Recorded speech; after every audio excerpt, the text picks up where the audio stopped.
नमस्कार, हमारे YouTube channel में आपका स्वागत है। पिछली कड़ी में हमने हमीर के बारे में देखा था। देखिए, अलाउद्दीन खिलजी के पश्चात राणा हमीर ने चित्तौड़ के किले को वापस प्राप्त किया और उसे वापस प्राप्त करके गुहिल्या सिसोदिया वंश को पुनः स्थापित किया। उनके पश्चात राणा छेतर सिंह उनके पुत्र शासक बने, जिन्होंने 1364 से 82 तक शासन किया और 18 साल तक शासन किया। छेतर सिंह या खेतर सिंह, खेता आदि के नाम से इतिहास में चर्चित हुए हैं, लेकिन इन्होंने अपने पूर्वजों के वंश गौरव को बनाए रखा और अपने मेवाड़ की स्थिति को निरंतर और मजबूत बनाए रखने के लिए हर संभव प्रयास को अंजाम दिया था और मेवाड़ को या चित्तौड़ को उत्तरोत्तर ऊंचाइयों के शिखर पर पहुंचाने का कार्य छेतर सिंह के द्वारा किया गया था। और राणा छेतर सिंह ने राजा बनते ही अजमेर पर आक्रमण किया और उसे जीत लिया। इस प्रकार अजमेर या अजमेर रियासत है वो राणा छेतर सिंह के समय मेवाड़ का हिस्सा बन गई और ये एक बहुत बड़ी उपलब्धि राणा छेतर सिंह की मानी गई है। राणा छेतर सिंह अजमेर पर ही नहीं रुके, बल्कि उन्होंने बाद में बिजोलिया और भीलवाड़ा को भी जीता। इसके अलावा छेतर सिंह की एक बड़ी उपलब्धि थी हाड़ा राजवंश के राजा को पराजित करना।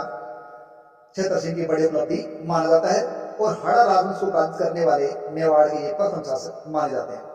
और मेवाड़ के द्वारा हाड़ा शासन को पराजित करने का जो प्रमाण है वो हमें एकलिंग नाग प्रशस्ति से मिलता है और धीरे धीरे तो पूरा हाड़ौती क्षेत्र है वो राणा छेतर सिंह या राणा खेता के अधिकार में आता चला गया। बाद में छेतर सिंह ने 56 का मैदान क्षेत्र भी अपने कब्जे में ले लिया।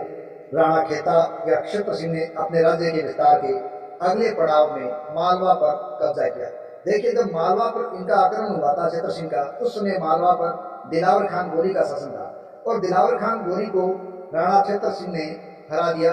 और जब राणा छेतर सिंह ने दिलावर खान गोरी को हराया और उसको मौत के घाट उतार दिया, राणा छेता या राणा खेता के मालवा के इस आक्रमण के साथ ही मालवा और मेवाड़ के संघर्षों की एक नई श्रृंखला है वो शुरू हो गई थी, जो बाद में लगातार चलती रही थी।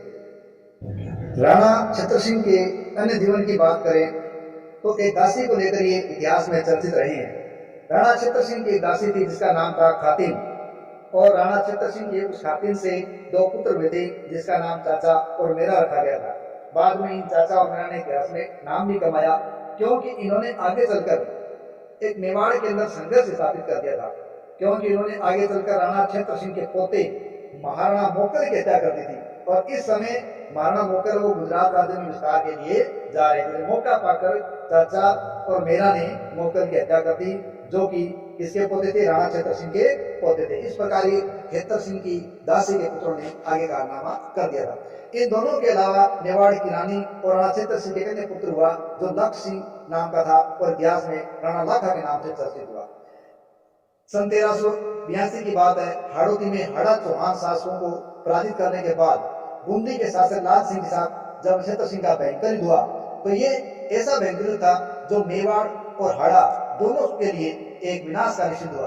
किसी ने भी नहीं सोचा था कि ये युद्ध मेवाड़ के राणा छेतर सिंह और बूंदी के शासक लाल सिंह दोनों की ही जान ले लेगा। इस प्रकार युद्धरत रहते हुए किसके साथ? बूंदी के हाड़ा शासकों के साथ युद्धरत रहते हुए 1382 के अंदर राणा छेतर सिंह की मृत्यु हो गई और इसी युद्ध के अंदर ही बूंदी के शासक लाल सिंह की मृत्यु हो गई थी।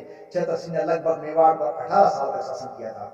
छेतर सिंह की मृत्यु के पश्चात उनका पुत्र लख सिंह शासक बना और ये लख सिंह शासक इतिहास में राणा लाखा के नाम से चर्चित हुआ था।